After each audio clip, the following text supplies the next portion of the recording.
Happy Friday, everyone. Welcome. Thanks for joining us today for our Peace Health webinar on heart health, 3 healthy goals for your family.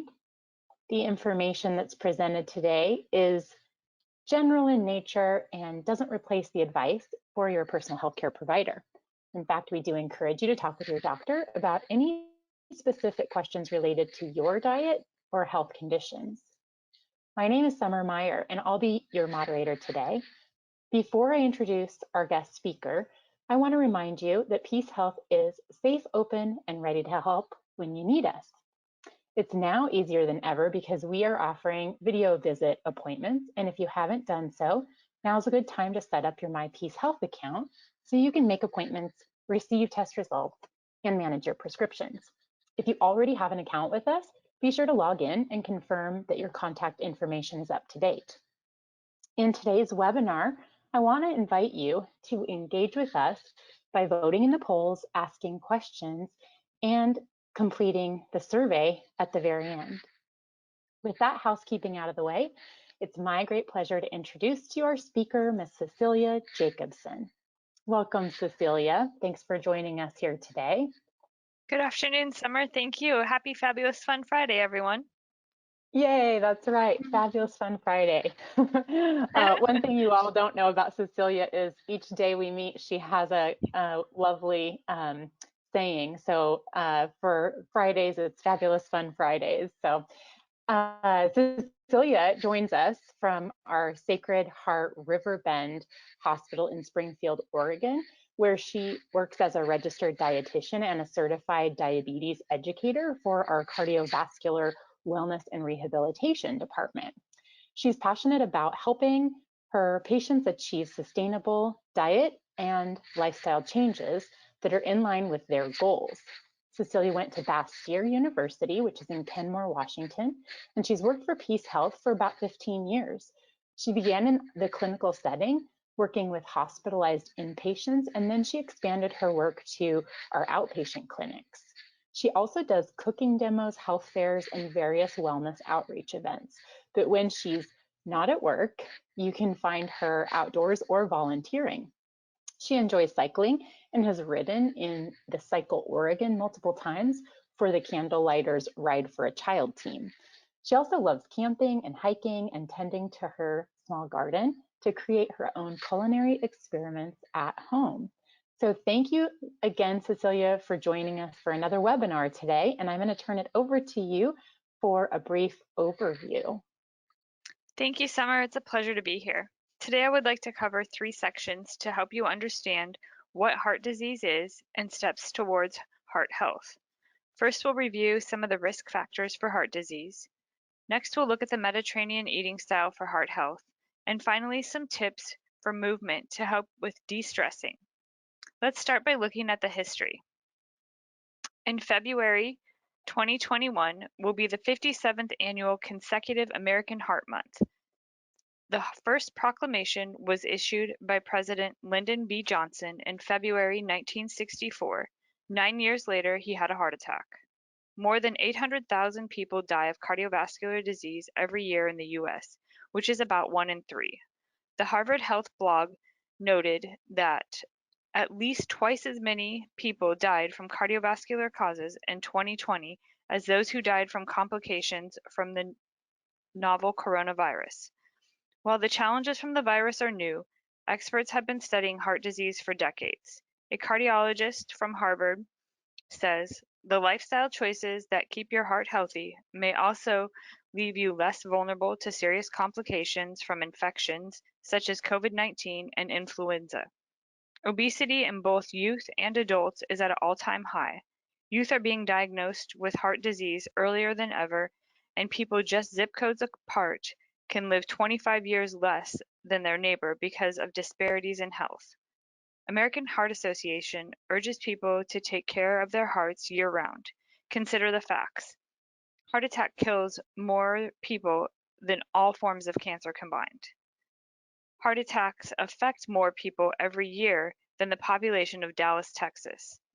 83% believe that heart attack can be prevented but aren't motivated to do anything.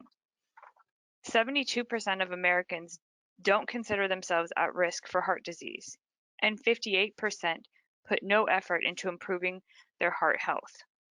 While science is advancing medicine in exciting new ways, unhealthy lifestyle choices combined with raising obesity rates in both kids and adults have hindered progress fighting heart disease. The good news is that heart disease is preventable in most cases with healthy choices.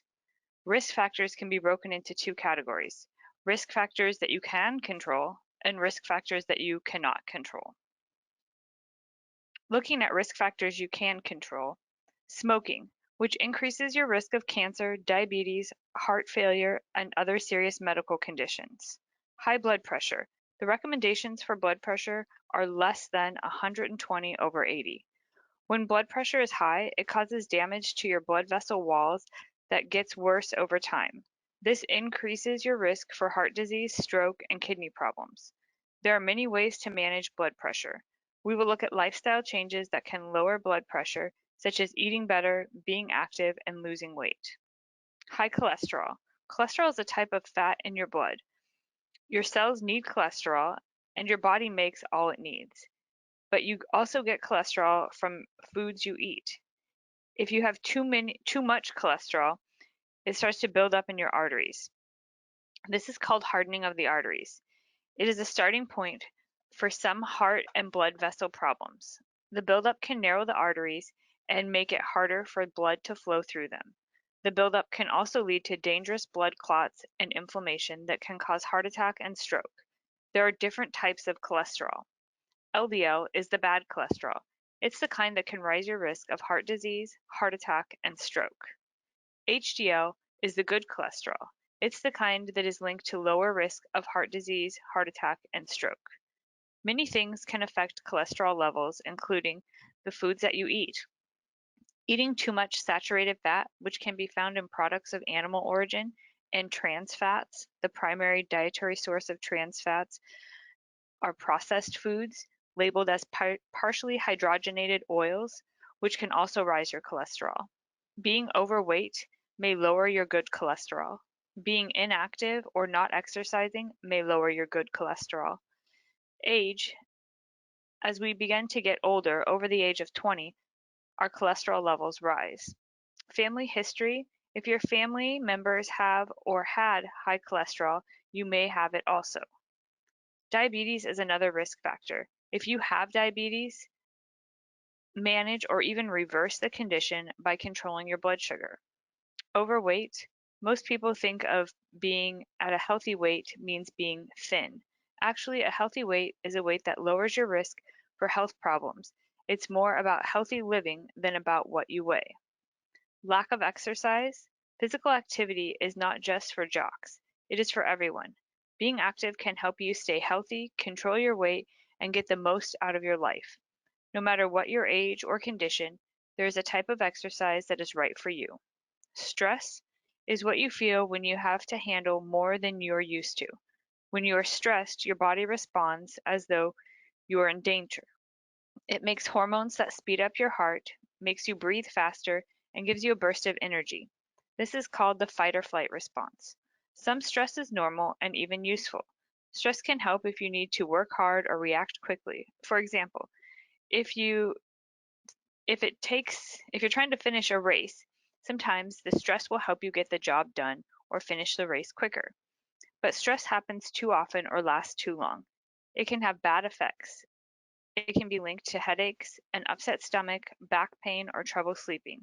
It can weaken your immune system, making it harder to fight off disease. It can make you moody, tense, or depressed. Your relationships may suffer, and you may not do well at work or school. Metabolic syndrome. Metabolic syndrome is a group of health problems that includes too much fat around the waist, elevated blood pressure, high triglycerides, elevated blood sugar, and low HDL or good cholesterol. Together, this group of problems increases your risk of heart attack, stroke, and diabetes. Metabolic syndrome is caused by an unhealthy lifestyle that includes eating too many calories, being inactive, and gaining weight, particularly around the waist. This lifestyle can lead to insulin resistance, a condition in which your body is unable to respond normally to insulin. If you have insulin resistance, your body cannot use insulin properly and your blood sugar will begin to rise. Over time, this can lead to type 2 diabetes. Now let's look at risk factors you cannot control. Age. Adults age 65 and older are more likely than younger people to suffer from cardiovascular disease, which is a problem with the heart, blood vessels, or both. Aging can cause changes in the heart and blood vessels that may increase a person's risk for developing cardiovascular disease. Family history. Genetic factors likely play some role in high blood pressure, heart disease, and other related conditions. However, it is also likely that people with a family history of heart disease share common environments and other factors that may increase their risk. Additionally, understanding whether heart disease risk factors are more common in your family can provide a clue into your inherent risk. For example, if family members have diabetes or high cholesterol, then you may be prone to these risks as well. The first step is to look at your first-degree relatives, your mother, your father, siblings. Did anyone have a heart attack or stroke or die from one at an early age? 55 or younger for men, 65 and younger for women. Family history is more than DNA. Your family's shared lifestyle and home environments can rise your risk also. For instance, growing up in a household of smokers or one that ate a steady diet of fast food meals influences blood pressure and cholesterol levels. Even a zip code could be a marker. If you were raised in a city or urban neighborhood, you may have been exposed to air pollution, poor water quality, and food quality, and chemicals like carbon monoxide, all of which can contribute to heart disease. Gender. Heart disease is the #1 killer for both men and women. Heart disease can happen at any age, but the risk goes up as we get older. Summer. Let's hear from the audience. Do you have risk factors for heart disease that concern you? All right. Wow, thank you. That was a great bit of information on the risk factors that we can and can't control, Cecilia. I'm going to go ahead and launch the poll.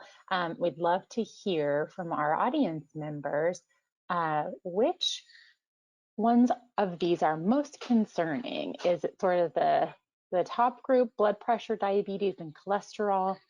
Is it smoking, lack of exercise, or being overweight? Or is it something that you can't necessarily control, like age, family, or gender? If it's not listed here, feel free to type in the chat and share with us. Looks like we've got about half of the audience who's participated so far, so I'll just keep it open for another minute more. And we'll see if we can get that participation rate up. Oh, there it goes. It worked. Okay, excellent, very good. So I'm going to go ahead and I'll close out the poll and we'll share the results so you can see kind of for everybody on the call what is most concerning here. All right, Cecilia, are you able to see that? I can see it. So it looks like the most concerning issue is blood pressure, diabetes, and cholesterol coming in at 46%. And for second place is risk factors that we can't control, age, family history, and gender at 35%. It's very Yeah. interesting. That's great. Thank you everybody for participating. I'll shift gears here to the next portion of this webinar, which is probably my favorite part because it's all about food. Take it away, Cecilia. Perfect. Yes, I love food. So let's look at the Mediterranean eating style. It was rated the #1 eating style for the 4th year in a row by the U.S. News and World Report. So if you look at the pyramid, at the basis of the food portion of the pyramid is fruits and vegetables. The goal is 5 cups or more per day of fresh and or frozen fruits and vegetables. We encourage fresh or frozen because typically canned vegetables have more salt, canned fruit has more sugar. In a pinch, if you have to use canned fruit and or vegetables by canned low sodium or canned in its own juices fruit, drain it, rinse it, use it. You'll wash off about 50% of that sugar and salt. Also at this basis level of the pyramid is whole grains. Bread, cereal, rice, pasta, crackers, whatever you can think of, you want it to be a good source of whole grains. A good indication it's a good source of whole grains, it'll have at least 3 grams of fiber And when you look at the ingredients, it'll start out with whole grain, whole wheat, whole something. If the first ingredient says enriched whole wheat flour, just put it back. That means they've ripped all the good stuff out. They're telling you that they're enriching it back in, but it's going to cost time and money to take the good stuff out and put the good stuff back in. So just look for whole grain, whole wheat. The other thing at this level of the pyramid are the fats that we encourage, the monounsaturated fats. So olive oil, avocados, canola oil are all wonderful monounsaturated fats. The difference between olive oil and avocado oil is smoke point. So if you know you like to cook hot and quick, avocado oil is going to be your friend. If you're more of a low and slow, olive oil is perfect. Beans and legumes are also at this level. Black beans, kidney beans, garbanzo beans, pinto beans, white beans, navy beans, split pea soup, black-eyed peas. High in protein, high in fiber, no saturated fat, and a good source of potassium. Nuts are at this level of the pyramid as well. So they're a polyunsaturated fat. A quarter cup of whole unsalted nuts is considered a serving. Almonds, cashews, pistachios, walnuts, peanuts, Brazil nuts, hazelnuts, filberts, pecans, macadamia nuts, whatever kind of nuts you like, sticking to a quarter of a cup and choosing unsalted. The recommendations for salt are less than 2,300 milligrams per day. That's less than a teaspoon of salt from every single thing that enters your mouth, including the salt shaker. So just kind of watching where you get your salt from, using herbs and spices instead of salts to flavor foods. As we work our way up the pyramid, the next level of the pyramid is fish or omega-3 rich foods. So the recommendations are 2 to 3 servings of omega-3 rich foods per week. This can come from fish. If it's coming from canned tuna, that's fine as well. Being mindful though about the amount of canned tuna you eat. Try to keep it less than 1 can of the white albacore per week per person. It's a little higher in the mercury, so you don't want to go too crazy on it. If you don't like fish or you don't eat animal products, flax meal is another good source of omega-3s. It does have to be the flax seeds ground down. Otherwise, it's similar to corn, in and out. Your body doesn't absorb much of it. Chia seeds are another great source of omega-3s, and walnuts are another really good source of omega-3s. As we work up to the third level of the pyramid, this is poultry, so chicken and turkey without the skin. You can cook with the skin on, you just want to remove it afterwards and not eat it. And if you're more of a dark meat person over a white meat person, at the end of the day, the dark meat only has 1 more gram of fat per ounce than the white meat. By the time you do something to the white meat to make it palatable to your standards, you've probably negated that 1 gram. So having a small portion of dark meat would be fine. Dairy products, or eggs, I'm sorry, eggs are also at this level of the pyramid. So the most recent research that came out was in spring of 2019 with the recommendations of no more than 5 whole eggs. Basically, that means no more than 5 yolks per week. You could have as many egg whites as you want, just limiting the number of yolks. That's where the cholesterol is contained. You can use liquid egg whites. You can use egg beaters. You could do 1 whole egg and the egg white of a second one and mix it together to stretch that egg allowance, whatever you want to do. Dairy products are also at this level of the pyramid. 2 to 3 servings of dairy products per day is fine. A serving of dairy is 1 ounce of cheese. 1 ounce of cheese visually looks like a piece of string cheese, or a quarter of a cup of shredded cheese, or 4 dice. Most people don't slice their cheese that thick, but just as a visual. 8 ounces of milk is considered a serving. It doesn't matter if it's whole milk or if it's fat-free skim milk. 8 ounces is still a serving. 1 cup of yogurt, if you're scooping from a big container, is considered a serving. If you buy the little portioned out cups, they're like 5.3 to 6 ounces. That is considered a serving. And a half a cup of cottage cheese is considered a serving. The very, very top of the pyramid is red meat. Beef, pork, and lamb is what we consider to be red meat. Trying to limit that to no more than 16 ounces, 1 pound of red meat per month. You could have 4 ounces every week. You could have 8 ounces every 2 weeks. As long as it's under 16 for the month, we're happy. Sweets or added sugars are also at the very, very top of the pyramid. So the recommendations are 36 grams, 9 teaspoons of added sugar per day for men, or 25 grams, 6 teaspoons of added sugar per day for women. If you remember back, we did a webinar going sugarless. You can refer back to that on how to read the nutrition facts label and identify those added sugars in products. So you can keep it under those reference points.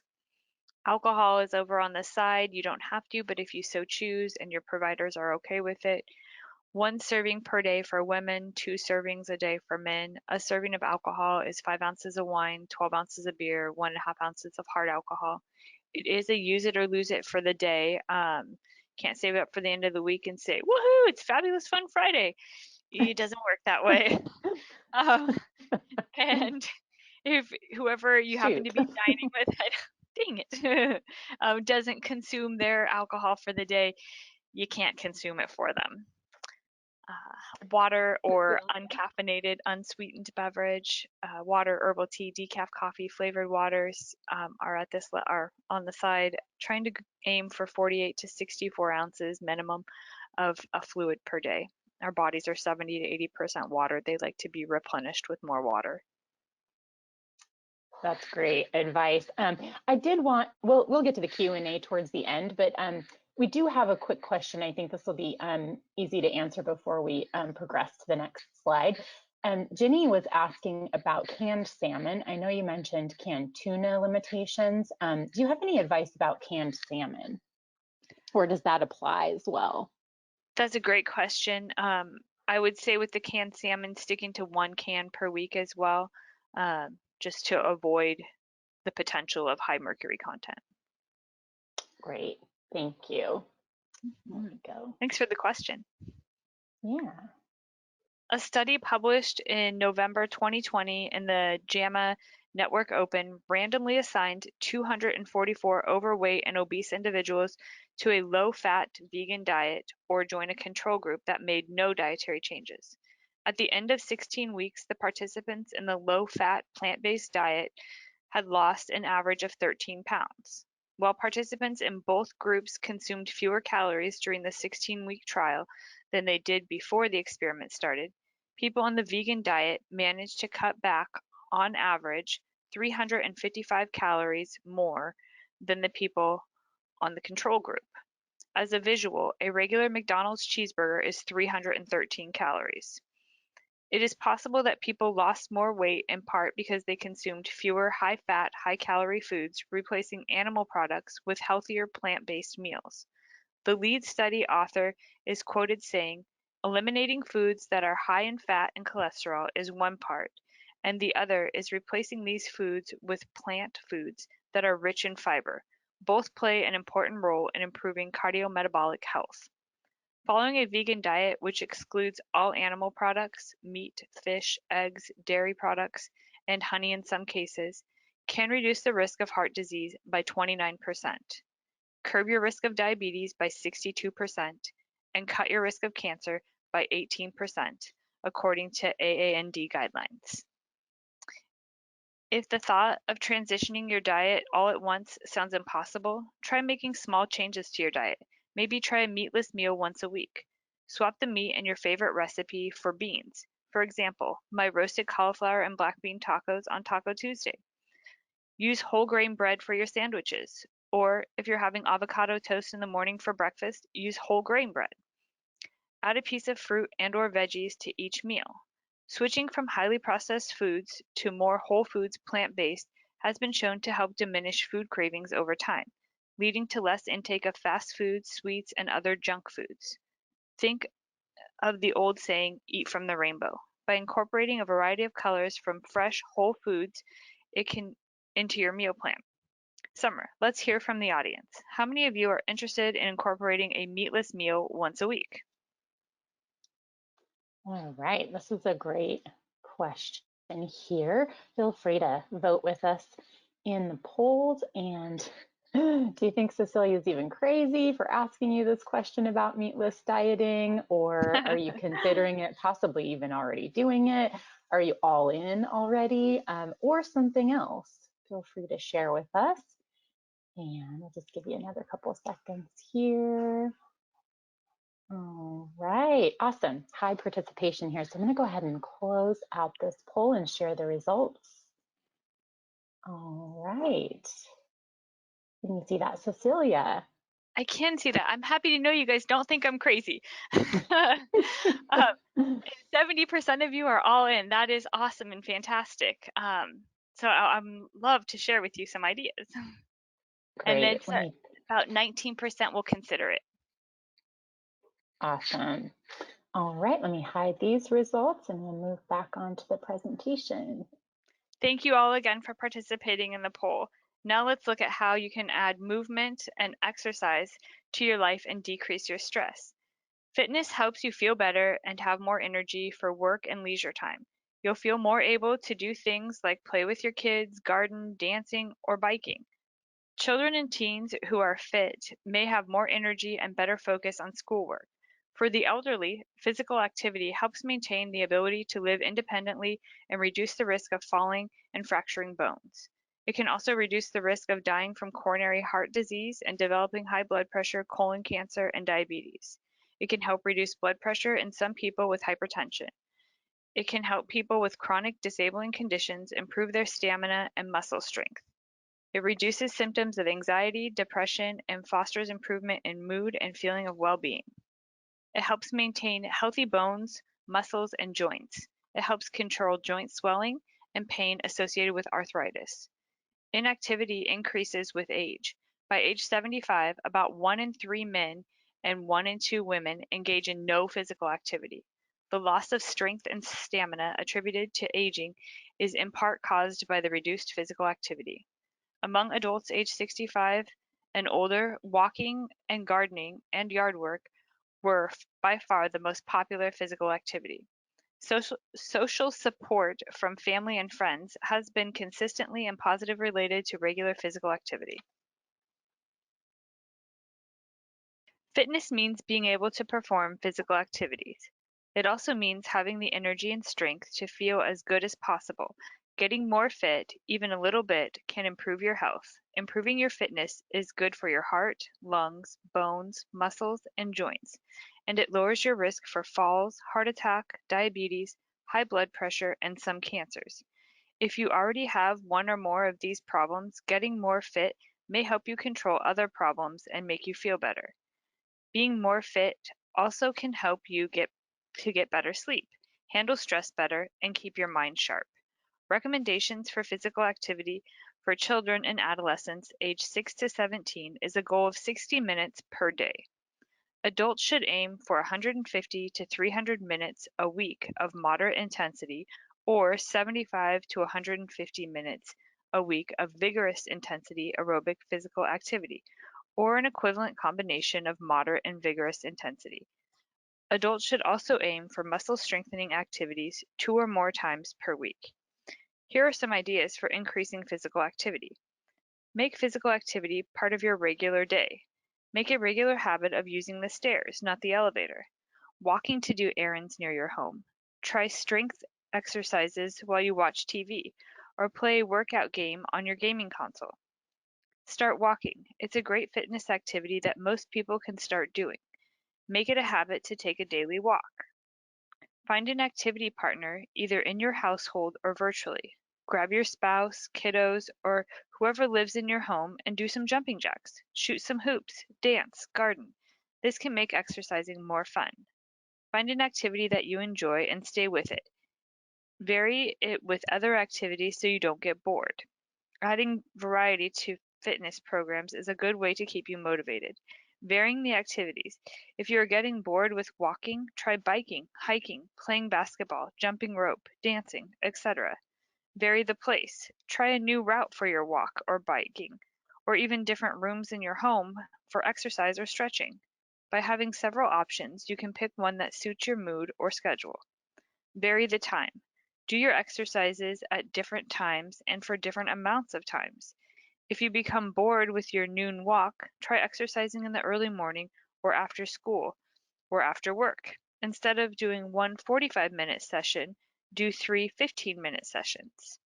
If your job includes a lot of sitting, try adding these short bursts of activity to your day. Use your commute to do some extra walking. park several blocks away, or get off the bus a few stops early.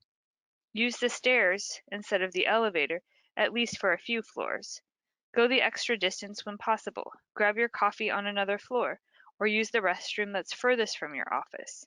Use your morning and afternoon breaks to take a quick 15-minute walk. Now let's review a few tips for managing stress. To get stress under control, find out what is causing stress in your life. Look for ways to reduce the amount of stress in your life. Learn healthy ways to relieve stress and reduce its harmful effects. It's important to figure out what causes stress for you. Everyone feels and responds to stress differently. Tracking your stress may help. Get a notebook and write down when something makes you feel stressed. Then write about how you reacted and what you did to deal with the stress. Tracking your stress can help you find out what is causing your stress and how much stress you feel. Then you can take the steps to reduce the stress or handle it better. Stress is a fact of life for most people. You may not be able to get rid of stress, but you can look for ways to lower it.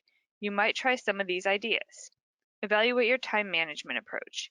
You may get more done with less stress if you make a list or have a schedule to follow. Think about which things are most important, prioritize them, and do those first. Find better ways to cope. Look at how you have been dealing with stress. Be honest about what works and what does not. Think about other things that might help that might work better. Take good care of yourself. Get plenty of rest, eat well, don't smoke, limit how much alcohol you drink. Try out new ways of thinking. When you find yourself starting to worry, try to stop your thoughts, or write down your worries and work on letting go of things you cannot change. Learn to say no. Speak up.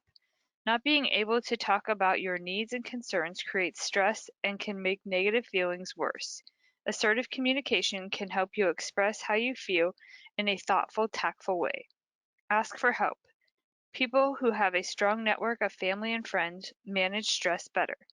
Sometimes stress is just too much to handle alone. Talking to a friend or family member may help, but you may also want to see a counselor. You feel better if you can find ways to get stress out of your system. The best ways to relieve stress are different for each person. Try some of these ideas to see which one works best for you. Exercise. Regular exercise is one of the best ways to manage stress. Walking is a great way to get started. Write. It can help to write about things that are bothering you. Let your feelings out. Talk, laugh, cry, and express anger when you need to with someone you trust. Do something you enjoy. A hobby can help you relax. Learn ways to relax your body. This can include breathing exercises, muscle relaxation exercises, massage, aromatherapy, yoga, or relaxing exercises like Tai Chi and Qigong. Focus on the present. Try meditation and imagery exercises. Listen to relaxing music. Try to look for humor in life. Laughter really can be the best medicine. As we move into the annual Heart Month, hopefully this brief presentation has given you some ideas on how you and your family can protect your heart. Remember, it's never too early or late to make heart-healthy lifestyle changes. Summer, I'll hand it back to you to review the resources and handouts available to the participants. We have some resources available for you. So check out our website. We will be posting a recording of this video, the slide deck, and a couple of the things that Cecilia shared, the risk factors as well as the Mediterranean eating style. And we even have a heart health quiz that you can take to really just check out how healthy your heart is. So all that and more is available for you online. We ran out of time for questions, but I do encourage you, if you have specific questions, email us at healthyu@peacehealth.org, and we'll be sure to get back with you. Finally, if you're wondering how you can stay connected with us, be sure to sign up for our newsletter. I'm happy to announce that we do have another webinar scheduled where Dr. Lindsay King will be joining us. She's a psychologist from our Oregon network. That will be Thursday, February 25th. and she's going to be talking with us about the connection between physical and mental health. So that's exciting, and if you sign up for our newsletter, you'll be first to know and be able to sign up that way. Finally, please take our survey. Let us know how we did. I apologize for running a little late today. I hope you all have a fabulous weekend. And remember that PeaceHealth is always here to help. Thank you to Cecilia Jacobson for sharing her expertise on good heart health and how to make healthy habits a family affair. Until next time, stay healthy and be well.